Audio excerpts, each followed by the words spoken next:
السلام علیکم ورحمۃ اللہ وبرکاتہ۔ آج لیلۃ القدر کی تیسری شب ہے۔ لیلۃ القدر کو 5 راتوں میں ہمیں تلاش کرنا چاہیے۔ 2 راتیں آلریڈی گزر چکی ہیں، آج تیسری شب ہے یعنی 25ویں شب۔ آج کی رات بھی ہمیں اور آپ کو خوب عبادت کرنا ہے۔ کتنی عبادت کرنا ہے، کیسے عبادت کرنا ہے؟ جو لوگ جاب پر جاتے ہیں، جن کے پاس ٹائم بہت شارٹ ہے، دن بھر کے تھکے آ رہے ہوتے ہیں، تو وہ کیسے اس رات میں عبادت کر سکتے ہیں، اس رات کی فضیلت کو حاصل کر سکتے ہیں؟ تو میں 5 ٹپس، 5 کام آپ کو بتانے جا رہا ہوں۔ اگر آپ کے پاس بالکل بھی ٹائم نہیں ہے تو آپ ان 5 کاموں کو آج کی رات کر لیں، انشاءاللہ آپ کو لیلۃ القدر میں عبادت کرنے کا ثواب مل جائے گا۔ دیکھیے، پہلے تو میں یہ کہنا چاہوں گا کہ جو جتنی کوشش کرتا ہے، جو جتنی محنت کرتا ہے، دنیا کا بھی اصول یہی ہے کہ جو جتنی محنت کرتا ہے وہ اتنا پاتا ہے۔ تو جو آج کی رات لیلۃ القدر کی 5 راتیں ہیں، ان میں جو جتنی عبادت کرے گا وہ اتنا اجر و ثواب پائے گا۔ جو زیادہ کرے گا وہ زیادہ ثواب پائے گا، جو کم کرے گا وہ کم ثواب پائے گا۔ لیکن پھر بھی لیلۃ القدر کی رات میں صرف یہ سوچ کر کہ ارے میں تو پورے دن کا تھکا ہوا ہوں، میرے پاس ٹائم ہی نہیں ہے، لیلۃ القدر کی رات میں بہت گھنٹے تو عبادت کر ہی نہیں پاؤں گا، صرف یہ سوچ کر آپ جو تھوڑا سا ٹائم آپ کے پاس ہے عبادت کا وہ بھی عبادت نہ کرو آپ، تو یہ بڑی محرومی کی بات ہے۔ آپ کے پاس جتنا وقت ہو، آدھا گھنٹہ، 1 گھنٹہ، 15 منٹ، کیونکہ لیلۃ القدر کا ایک ایک سیکنڈ بہت قیمتی ہے۔ لیلۃ القدر کی رات میں 1 سیکنڈ عبادت کرنے کا جو ثواب ہے نا، وہ 22 گھنٹوں سے زیادہ ہے، اور 1 منٹ عبادت کرنے کا ثواب 55 دنوں سے زیادہ ہے، اور 1 گھنٹے عبادت کرنے کا ثواب 9 سال سے زیادہ ہے، اور 1 رات عبادت کرنے کا ثواب 83 سال سے زیادہ ہے۔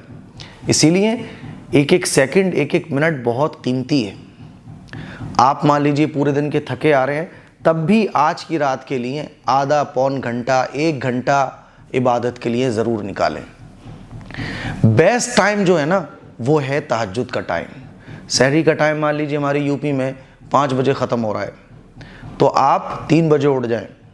3 بجے اٹھنے کے بعد آپ 1-1.5 گھنٹہ عبادت کریں، 3 سے لے کے 4:30 بجے تک، 4 بجے تک عبادت کریں، اور اس کے بعد اپنے سحری وغیرہ کھائیں۔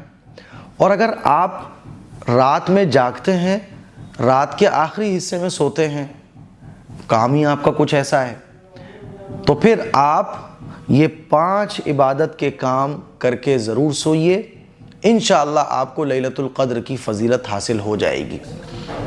وہ پہلا کام کون سا ہے؟ میرے کہنے کا مطلب یہ ہے کہ آپ کتنے ہی بزی ہوں، کتنے ہی مشغول ہوں، لیکن ان 5 کاموں کو ضرور کرنے کی کوشش کریں لیلۃ القدر کی رات میں۔ وہ 5 کام کون کون سے ہیں؟ نمبر 1، عشاء کی نماز اور فجر کی نماز جماعت کے ساتھ پڑھیں، کیونکہ عشاء کی نماز جماعت کے ساتھ پڑھنے والا اور فجر کی نماز جماعت کے ساتھ پڑھنے والا، اللہ کے نبی نے فرمایا کہ اس کو پوری رات عبادت کرنے کا ثواب ملتا ہے۔ تو عشاء کی نماز ہم نے جماعت کے ساتھ پڑھ لی، فجر کی نماز جماعت کے ساتھ پڑھ لی، پوری رات عبادت کرنے والوں میں ہمارا نام لکھ گیا۔ ہوتا کیا ہے کہ دکان کے چکر میں، کاروبار کے چکر میں، رمضان کے آخری عشرے میں جو ہے نا وہ دکانداری بھی خوب ہوتی ہے، بازار بھی بڑے چل رہے ہوتے ہیں، تو عشاء کی نماز ہماری جماعت کے ساتھ چھوٹ جاتی ہے اور ہم اس فضیلت سے محروم رہ جاتے ہیں۔ تو لیلۃ القدر میں پہلا کام عشاء کی نماز اور فجر کی نماز جماعت کے ساتھ پڑھنا ہے۔ پوری رات کے ہم تھکے ہوتے ہیں تو سحری کھا کے گھر پہ ہی نماز پڑھ لیتے ہیں، مسجد میں نماز پڑھنے نہیں جاتے، تو ایک بڑے ثواب سے ہم محروم رہ جاتے ہیں۔ خواتین بھی بازار میں ہیں، عشاء کی نماز نکل گئی، یا رات میں کوئی پروگرام تھا، فجر کی نماز نکل گئی، سحری کر کے ہم جلدی سو گئے، یا رات کو لیٹ سوئے تو سحری میں آنکھ نہیں کھلی۔ فجر کی اور عشاء کی نماز آپ جماعت کے ساتھ ضرور پڑھیے، پہلا کام۔ دوسرا کام، تیسرا کلمہ لا الہ الا اللہ، پہلا کلمہ، اور تیسرا کلمہ سبحان اللہ والحمد للہ ولا الہ الا اللہ واللہ اکبر ولا حول ولا قوة الا باللہ العلی العظیم، پہلا کلمہ، تیسرا کلمہ، اور درود شریف خوب پڑھیے۔ آپ دکان پر بھی آپ بیٹھے ہوئے ہیں یا آپ کسی کام میں مشغول ہیں تو پہلا کلمہ، دوسرا، تیسرا کلمہ اور درود شریف خوب پڑھیے اور اس دعا کو بھی خوب پڑھیے، اللہم انک عفو تحب العفو فاعف عنا، اس دعا کو خوب پڑھیے۔ تو دوسرا کام، آپ بیٹھے بیٹھے اپنی زبان کو ذکر سے معطر رکھیے، یہ دوسرا بڑا اہم کام ہے۔ آپ مان لیجئے دکان پر بیٹھے ہوئے، یا آپ بیٹھے بیٹھے پڑھ سکتے ہیں، یا آپ دن بھر کے تھکے آ رہے ہیں سونے جا رہے ہیں تو لیٹے لیٹے پڑھ سکتے ہیں، پڑھتے پڑھتے سو جائیے۔ تو دوسرا کام کیا کرنا ہے؟ اپنی زبان کو ذکر سے معطر رکھنا ہے۔ تیسرا کام، کم سے کم ایک پارہ قرآن مجید کی تلاوت ضرور کریے آج کی رات میں۔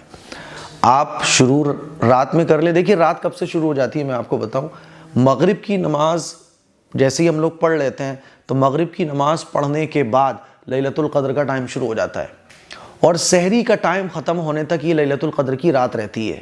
یہ پورا ٹائم لیلۃ القدر کا کہلاتا ہے۔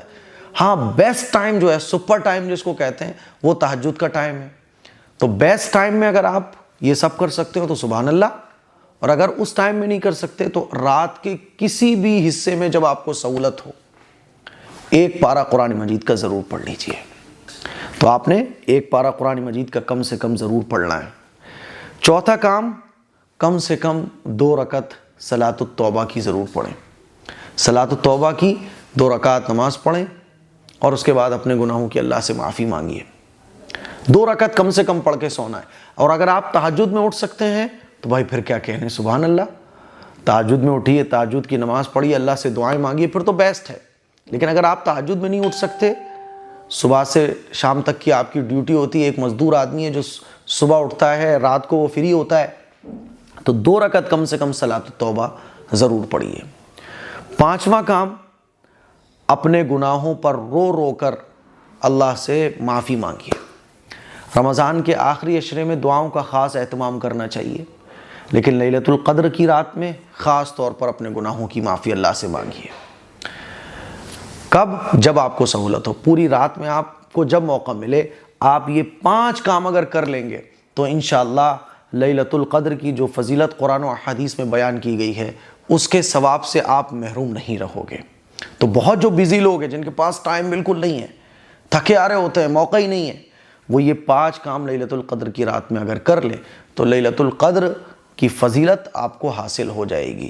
باقی ان 5 کاموں کے علاوہ آپ جتنے زیادہ عبادت کے کام کر سکتے ہو پھر کیا کہنے، جو جتنا زیادہ کرے گا وہ اتنا پائے گا۔ تو مجھے امید ہے کہ شب قدر کو پا لینے کا جو آسان نسخہ میں نے آپ لوگوں کے سامنے رکھا ہے، اگر آپ یہ 5 کام کر لیتے ہیں تو شب قدر کو آپ پا لیتے ہیں۔ یہ بہت آسان طریقہ ہے شب قدر کو پا لینے کا۔ اس کلپ کو شیئر کریں، دوسروں تک پہنچائیں۔ السلام علیکم ورحمۃ اللہ وبرکاتہ۔